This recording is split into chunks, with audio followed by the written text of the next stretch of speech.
పండిత రవీంద్ర గారు అతనికి బెయిల్ రావటం అనేటువంటిది పార్టీ క్యాడర్కి కానీ అదేవిధంగా లీడర్స్కి కానీ ఊరట లభించింది. సుప్రీంకోర్టు ఆమె ఇంకా జైల్లో ఉండాల్సిన అవసరం లేదు, మీరు ఏదైతే కేసు మెరిట్కి సంబంధించిన అంశాలు కాదు కానీ మీరు సమర్పించిన ఎవిడెన్స్లు, రెండోది విచారణ పూర్తయింది కాబట్టి ఇంకా జైల్లో ఉండాల్సిన అవసరం లేదని కోర్టు చేసిన కామెంట్స్, ఇవి న్యాయపరమైనటువంటి అంశాలు అయితే బయట పొలిటికల్ కామెంట్స్ ఎట్లా చూస్తున్నారు? గుడ్ ఈవినింగ్ పివి గారు, మీకు మిత్రులందరికీ నమస్కారం. ఇప్పుడు ఏవైతే సుప్రీంకోర్టులో జరిగిన వాదనలు ఉన్నాయో అవన్నీ కూడా లైవ్ ప్రజలందరూ చూశారు. మొదటిసారిగా సుప్రీంకోర్టు బెంచ్ పైన, డివిజన్ బెంచ్ పైన జరిగినటువంటి చర్చ అంతా కూడా ఏ రకంగా జరిగింది, సుప్రీంకోర్టు న్యాయమూర్తులు బెంచ్ పై నుండి దర్యాప్తు సంస్థల పైన లేదా దర్యాప్తు సంస్థలకు సంబంధించిన అడ్వకేట్ ఎవరైతే ఉన్నారో రాజు గారు, వారికి సంబంధించిన అనేక అంశాలు కూడా లైవ్ లో చూశారు. అవి 5.5 నెలలు జైల్లో ఉన్నారు. ఒక మహిళ, ఆ కేసుకు సంబంధించి ఇంత బలహీనమైన కేసు కూడా మరొకటి లేదు. ఏది డబ్బులు దొరకలే, ఇది ఒక పాలసీ మ్యాటర్ కు సంబంధించి మనీ లాండరింగ్ జరగంది, ఎక్కడ ఏ రకమైన సీజు లేంది. తర్వాత పోతే సాక్షిగా విట్నెస్ గా పరిగణించిన కవిత గారిని, ఆ తర్వాత అప్రూవర్ల విట్నెస్ తీసుకొని ఏ రకంగా అయితే వారి కేసును ఇన్ని రోజులు నడిపించారో ఈ తీర్పు పట్ల యావత్ దేశ ప్రజలు, తెలంగాణ ప్రజలు కూడా అర్థం చేసుకున్నారు. సుప్రీంకోర్టు కూడా అర్థమైంది.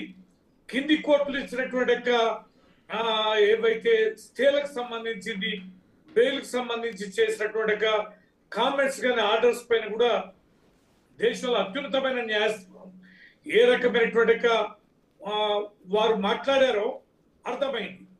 ఇది దీనిని ఆసరా చేసుకొని కేసు ఏంది, కేసు బలమేంది, ఈ కేసులో ఎంతకాలం ఉంచవచ్చు, ఈ కేసు యొక్క చుట్టూ ఏం జరిగింది అనేది చూసాక ఎవరికైనా అర్థమైంది. తర్వాత ఒక కేసుకు సంబంధించి దర్యాప్తు పూర్తయి ఛార్జ్ షీట్ వేసినాక ఖచ్చితంగా బెయిల్ వస్తుంది. ఇవాళ సిబిఐ కానీ ఈడీ కానీ ఈ 2 సంస్థలు కూడా దర్యాప్తు చేసి వందలాది మంది విట్నెస్ని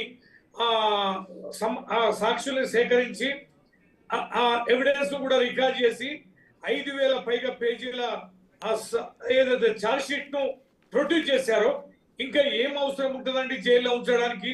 ఎట్లా వస్తారండి?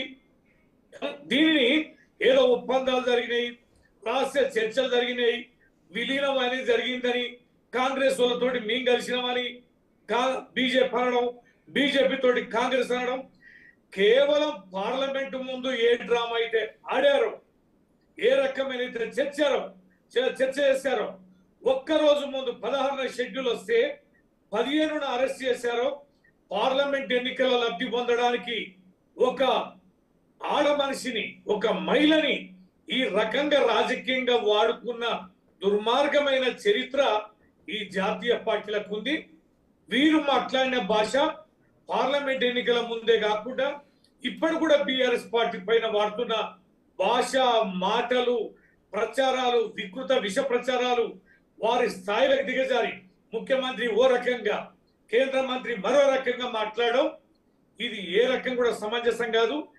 కేసీఆర్ గారి గురించి తెలిసిన వారు 14 సంవత్సరాల ఉద్యమ నాయకత్వంలో ఆయన వ్యవహరించిన తీరు గాని, పదవుల పట్ల, అధికారం పట్ల తన యొక్క వ్యవహార శైలి, ఆలోచన ధోరణి వ్యవహరించిన తీరు గాని, 10 సంవత్సరాలు ముఖ్యమంత్రిగా అకుంఠిత దీక్షతోటి వేగవంతంగా ఆయన పనిచేసిన తీరు గాని, ఇది కాస్త ఎన్నికల్లో ఓడిపోయినంత మాత్రాన, ఒక ఎన్నికల్లో ఓడిపోయినంత మాత్రాన ఈ రకంగా బలహీనమైనటువంటి స్థితిలో బీఆర్ఎస్ పార్టీ ఉంది, కేసీఆర్ గారు ఉన్నారని ఆలోచన చేయడం అనేది తప్పది.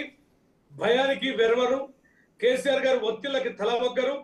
5.5 ఏళ్ళు బిడ్డ జైల్లో ఉన్నా కూడా పోయి చూడకుండా, పరామర్శించకుండా ప్రజాక్షేత్రంలో పార్టీని రన్ చేస్తూనే, ధీటుగా జవాబిస్తూనే, 2 జాతీయ పార్టీలను ఎదుర్కొంటూనే